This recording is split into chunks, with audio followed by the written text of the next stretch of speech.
So this brings us to the last lesson of this unit, which is density. And density is the relationship of mass to volume. It can be thought of as a concentration of matter. So the more dense something is, the more concentrated the matter is. The formula for density is equal to mass over volume. And oftentimes we'll just do m over v. The units for density are going to be different depending on whether you have solid, liquids, or gas. For solids, we're going to be writing them as grams per centimeter cubed. And the reason we use centimeter cubed, because remember when we're doing volume for a solid, it would be length times width times height. So that is where that centimeter cubed comes from. For liquids, we would be doing grams per milliliter. And then for gases, it's going to be grams per liter because gases are not very dense. So if we kept it in milliliters, it'd be really, really small numbers with lots of zeros in front. So we do grams per liter, okay? Those are things that you have to just memorize what they are for each one. The other thing that I need to make sure you memorize is that the density of water is 1 gram per milliliter, okay? 1 gram per milliliter, which means if I have a gram of water, if I have a gram of water, it'd be 1 milliliter of volume. Or if I had a milliliter of water, it's going to be 1 gram. Because we're going to be able to use density as our conversion factors. You'll do that in practice, but you'll also do that on the take-home lab that you're going to do. So let's look at how to calculate density. So in this case, we have two boxes. Remember we said density can be thought of as a concentration of matter. So we want to know which box is more dense. It's not a trick question. It literally is the one that has more particles per the same amount of volume, which would be that one. So that particular sample would have a higher density because there's more particles or more mass per volume. Density of liquids, remember we said you have to memorize that density of water is 1 gram per milliliter, and so if you have less than 1 gram per milliliter, it's going to float, and if you have greater than 1 gram per milliliter, then of course it's going to sink. And so this is an example of oil and water. The density of oil is 0.95, so the oil layer floats on top of the water layer.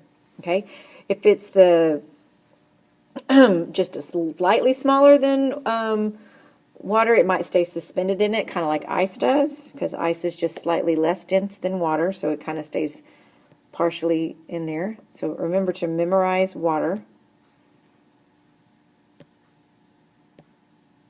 And then when we're calculating density, you want to find out how many grams you have, or the mass. You want to determine the total volume that your mass occupies. And you're going to divide the two numbers and report the answer in the correct units, depending on if you have a solid, liquid, or gas. So here we have an example that we're going to do. It says an unknown metal having a mass of 287.8 was added to a graduated cylinder that contained 31.47 milliliters of water. After the addition of the metal, the water level rose to 58.85. Calculate the density of the metal. This is a method known as water displacement, and this is going to be how you're doing your virtual lab. So for irregular objects, we can't just do length times width times height. So we use a method called water displacement, because when we put the metal into the water, it displaces or pushes some of the water out of the way. So the difference in these two volumes will be the volume of our sample. So we're going to figure that first out. We're going to take volume, and we're going to say 58.85 minus 31.47, and we're going to get that it is 27.38 milliliters. So that is our volume of metal, because that's how much water was displaced. It gave us grams right here, so now we can simply stick it in and do mass over volume. Plug in our numbers in. We have 287.8 grams divided by 27.38 milliliters. And our answer into 4 significant figures, because both values have 4 significant figures, would be 10.51 grams per. It should be grams per milliliter because that's what we calculated, but because we know it's a solid, we would go ahead and change that to say, okay, we know this is a solid, so it would be grams per centimeter cubed. Recalling from the beginning of the unit that 1 centimeter cubed is equal to 1 milliliter. That's why we can just change those units.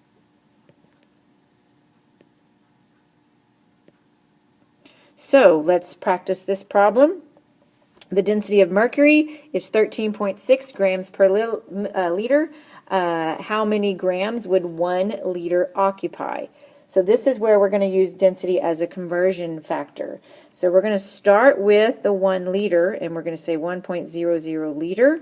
We want to cancel out liters, so my density has units of grams per milliliter, so we're going to say 13.6 grams per liter. So then my liters cancel out, and then that means I would get 13.6 grams of mercury. So that would be my answer. The next one is a solid with dimensions of 3 times 4 times 2 centimeters. Each has a mass of 28 grams. Will this solid float in water? And then, of course, it's reminding us that the density of water is 1. We would have to calculate our density and see if it's greater or less than 1. So the fact that it gave us volume right here, or it gives us length times width times height, so we're going to say 3 times 4 times 2, and that is going to give us a volume of, excuse me, 24, and remember that's centimeters cubed. Okay, so now we're going to do our density and say density is equal to mass over volume. So we're going to say 28 grams divided by 24 centimeters cubed, and that's going to give us 1.2 grams per centimeter cubed. And remember, milliliters is the same thing as centimeters cubed, so the density of water is 1 gram per centimeter cubed, so this would in fact sink because it is heavier than water, or has more dense than water. Okay? And let's do one last example. This says a gas has a density of 0.824 grams per liter and occupies a volume of 3 liters. What does that weigh, or what is its mass? So always start with the 3 liters, with what's given or what we know, and we want to get rid of liters. So we're going to say 0.824 grams per 1 liter. So we're